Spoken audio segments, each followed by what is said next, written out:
Assalamualaikum warahmatullahi wabarakatuh. Perkenalkan, nama saya Gautama Dwi Kristanto, NPM 18040400043 dari jurusan Ekonomi Syariah kelas D semester 5. Pada kali ini, saya di sini akan menjelaskan tentang perbedaan dan persamaan BMT dan koperasi. Yang pertama, pengertian koperasi.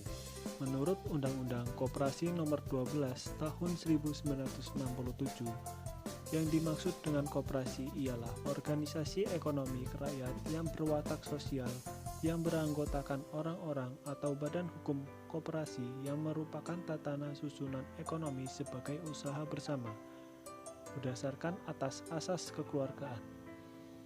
Koperasi ialah salah satu bentuk badan hukum yang sudah lama dikenal di Indonesia.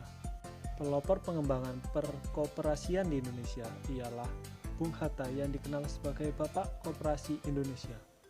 Koperasi merupakan kumpulan dari orang-orang yang mempunyai tujuan atau kepentingan bersama. Pendirian koperasi berdasarkan asas kekeluargaan dan gotong royong khususnya untuk membantu para anggotanya yang memerlukan bantuan baik berupa barang maupun jasa. Selanjutnya, pengertian Baitul Mal wa Tamwil. Baitul Mal wa Tamwil atau disebut BMT merupakan suatu lembaga ekonomi kerakyatan yang beranggotakan seorang atau badan hukum berdasarkan prinsip syariah dan kekeluargaan atau meningkatkan kualitas usaha ekonomi untuk kesejahteraan anggota pada khususnya dan masyarakat pada umumnya. Materi selanjutnya, dasar hukum. Terdapat 3 dasar hukum yang menjadi landasan gerakan koperasi, yakni sebagai berikut. 1. Landasan ideal Pancasila, sila keadilan sosial bagi seluruh rakyat Indonesia.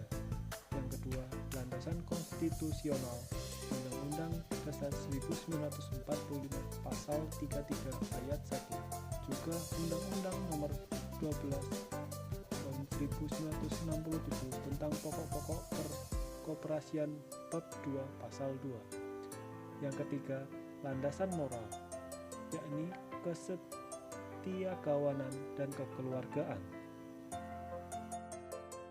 Sedangkan dasar hukum BMT dalam Islam dikemukakan anjuran bekerjasama, dan bekerjasamalah dalam kenaikan dan takwa, dan janganlah saling bekerjasama dalam dosa dan permusuhan. Quran Surat Al-Maidah ayat 2. Koperasi merupakan salah satu bentuk kerjasama yang dimaksud lembaga ini sebagai wadah kemitraan, kerjasama, kekeluargaan, dan kebersamaan usaha yang sangat dipuji keberadaannya dalam Islam. Materi selanjutnya, persamaan antara koperasi dan BMT. Pada dasarnya, sistem kerja keduanya, BMT atau koperasi adalah sama, di mana masing-masing menggunakan instrumen berupa tabungan atau iuran. Anggota ketika awal masuk sebagai anggota dinamakan sebagai tabungan atau iuran pokok. Sedangkan yang berlaku setiap bulan disebut tabungan iuran wajib. Selain itu, ada juga iuran sukarela yang tidak ditentukan waktunya. Tabungan atau iuran tersebut tidak lain ialah sumber dana bagi BMT ataupun koperasi. Selain dari anggota, baik BMT atau koperasi juga menerima dana dari pihak lain selain anggota yang ingin menginvestasikan dananya baik dari pihak swasta maupun negara. Yang terakhir, perbedaan antara koperasi dan BMT.